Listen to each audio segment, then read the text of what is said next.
All right, getting this out a day late. Yesterday was a little bit out of whack for me, so I apologize. New month, new Friday. Get to know the Northman. I'm excited talking about something that interests me greatly, which is lifting, exercising. Gonna try to get some footage of me in the gym. And I'm still going to try to get some footage of me with a gun. I got to figure out how to do that now that things are opening back up. But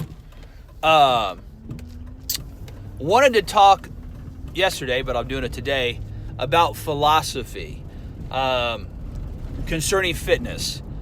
And I apologize. I'm driving into Menards here to get some gear. Going to have a good full day, and I think the sun's hitting weird. So anyways,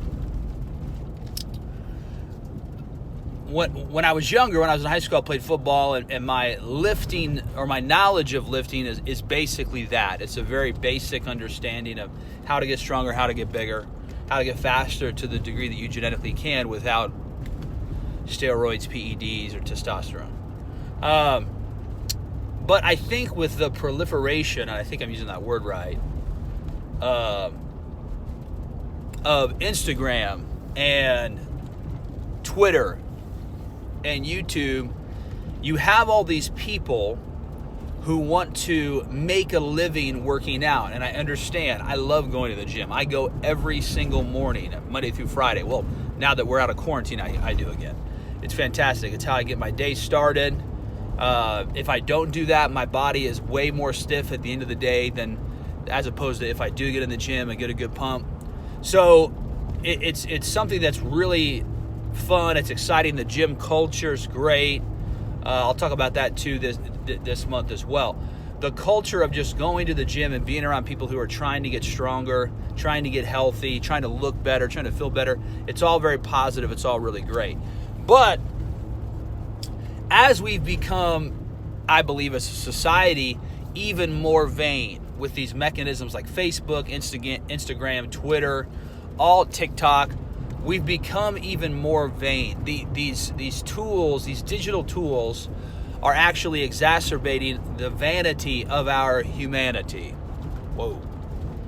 And what ends up happening is that you get people that get into the weight room who are coming in under really a false pretense, and or maybe that's the wrong way to say it. They're coming in under a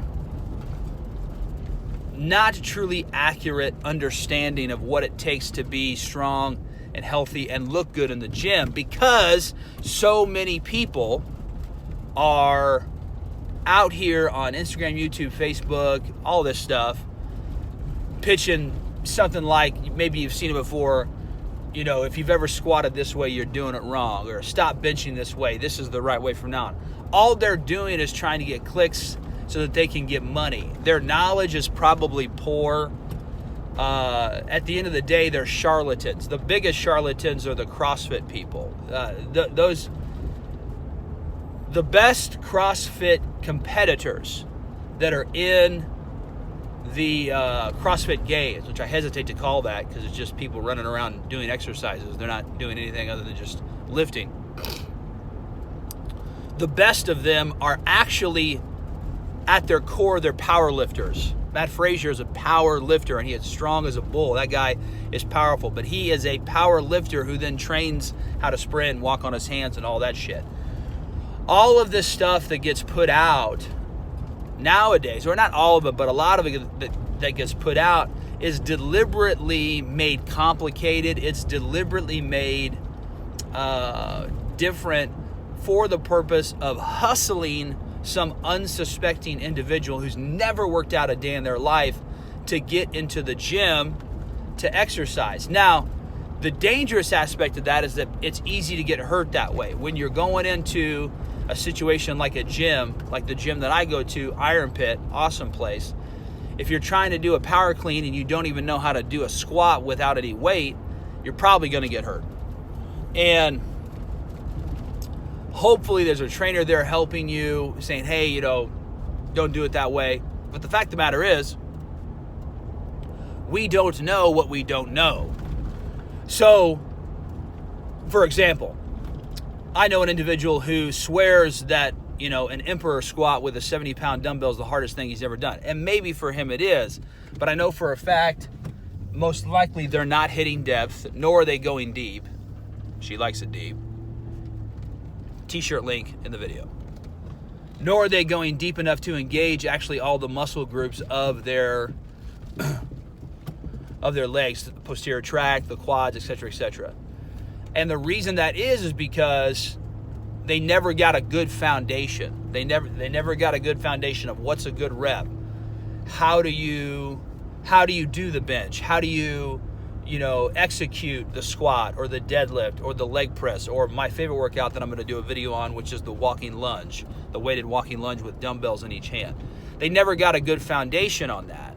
And so since that's the case, they go in and they work hard, but there's a lot of half reps, there's a lot of stuff going on. There's just a crazy, and they're just off in knowledge. I've met people who, think maxing out at 120 dumbbells. Now that's not 120 dumbbells in each hand on incline. That's just 60 pounds in each hand. Thinking that's a max out. It isn't. That is not a max out. That may be the most you can lift, but a max out concept, as far as I know, is using a barbell, putting the most amount of weight on that barbell that you can, and facilitating the compound movement. Now, obviously, you can go as high as you can go with any workout that there is and call that a max out. But the philosophy of a dumbbell being the tool by which you max out with, to me, is foolish. It's not the compound movement. It's an ISO movement. I love dumbbell press, incline, decline. They're all fantastic. They hit the chest in a way, I believe, that the compound movement of benching with the barbell can't. So all of this stuff is out here, and it's all, I hesitate to say fraudulent, but it's all spun. It's like the mainstream media. It's all spun in such a way where it's right on the cusp of being a lie. It's all the same information, right? It's all the same topics. It's all the same movements, but it's twisted and spun in such a way where the end result isn't what it's supposed to be. And this brings me to my point. Should you see this and you decide, hey, I want to get in the gym, I want to get healthy, I want to get strong, I want to look good. Keep it basic. Keep it basic. I wouldn't do a lot of running. Running's actually really terrible for your joints. I would focus on the three main movements, which is bench, squat, and deadlift. If you're like me and you have lower back issues from injuries from football and from an old UPS job, etc., don't deadlift. Do walking lunges or do leg press. Focus on legs. Whenever you work legs, it's actually a cheat day. It's a cheat day in that working legs works your cardio much harder than when you're benching. It also works your core if you're doing walking lunges. Legs are for sure a cheat day, but it's cheating in the right direction. You're moving forward as opposed to moving backwards. But keep it simple. Keep it basic. Bench, squat, deadlift, bench, squat, leg press, bench, squat, walking lunges. It's that simple. It's that simple. And then at the end of your workout, I'm a little nervous to say this, maybe look up a HIIT routine, which is a high intensity interval training, I think, cardio, I don't know. Just do 30 seconds on of an aggressive movement and 10 to 15 seconds on, and do that 3 times. Change your diet, stop drinking soda, don't eat fast food. You'll see radical changes. It'll blow your mind how fast you'll get healthy and strong. But don't worry about these Hungarian kick-ups or this Turkish get-up, whatever the hell it's called. It's a great movement. It's an athletic movement. None of it matters. You're never going to need to do it. What you will need to do is use your arms in such a fashion that resembles benching. You will need to squat. You probably will need to get down in the position of a walking lunge. Fact, you will need to pick something up off the floor, which is the movement of a deadlift. Keep it simple. Simple is best. KISS, keep it simple, stupid. And the reason that is because not only will you get the most gains, but you'll also be the safest you can be. Don't be out here doing dumb stuff. You're going to get hurt. It's just the way it is. But I'm excited to talk about this this month because I really enjoy lifting. My goal for this year is that I'm going to finally squat, belt squat, mind you, it is a squat. It's not a true squat in a competitive sense. A true squat would be bar squat. I'll get into that later. But my goal for belt squat is I hit 405. My goal for bench finally is I hit 315. I'm excited. I'm going to hit it this year. I'm going to go hard. Another goal of mine is to do walking lunges with anywhere between 100-pound dumbbells and 150-pound dumbbells in my hand. I think that'd be cool if I could do that. But I'm excited to talk about it this month. Lifting is very exciting to me. It's very important to me. It's done wonders for me. The reverse hyper is fantastic. We'll go into that later.